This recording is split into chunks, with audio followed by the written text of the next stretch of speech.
Bonjour à toutes et à tous, on se retrouve encore pour continuer avec les séries de vidéos sur les suites de fonctions.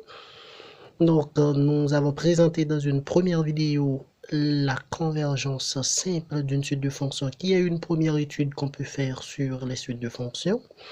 Donc, dans cette vidéo, on va donc présenter un exemple pour illustrer la définition qu'on vient de voir dans la première vidéo. Je vous rappelle que dans la première vidéo, nous avons dit qu'une suite de fonctions converge simplement vers une fonction f, c'est à condition que chaque x de oméga, la suite réelle fn de x converge vers f de x. Donc, ce qu'on va faire dans cet exemple, pour chaque x fixé de l'intervalle est 0, 1, dans notre cas, oméga égale à 0, 1. Donc, qu'est-ce qu'on va faire pour trouver la limite simple? Pour chaque x fixé de l'intervalle 0, 1, donc on va devoir calculer la limite de fn de x, donc pour trouver l'expression f de x qui est l'expression de la limite. Pour commencer,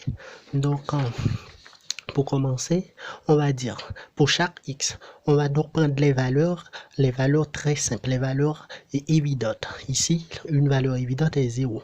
Donc nous disons que si x égale à 0, fn de 0 égale, c'est x exposant 0. Alors pour x égale à 0, pardon, c'est 0 exposant n. 0 exposant n, ça nous donne 0. Donc on va donc faire la limite.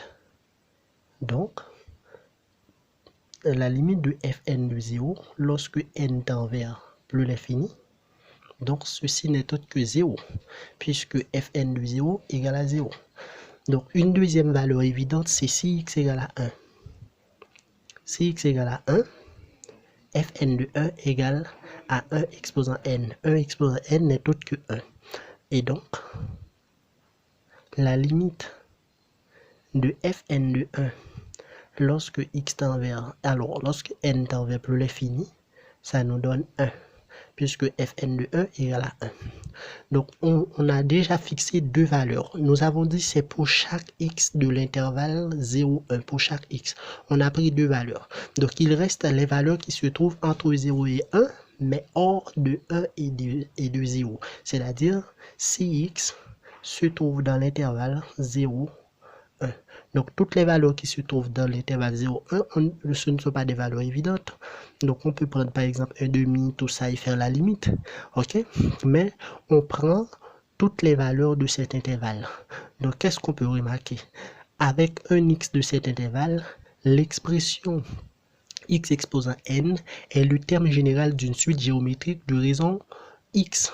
Donc, puisque c'est le terme général d'une suite géométrique de raison x et qui se trouve dans l'intervalle 0, 1, donc dans les théorèmes sur les suites numériques, on a vu que si une suite géométrique de raison x et que sur cette raison se trouve dans l'intervalle 0, 1, donc la limite de xn, la limite de x exposant n lorsque n tend vers plus l'infini, ce n'est autre que 0 puisque x se trouve dans l'intervalle 0, 1.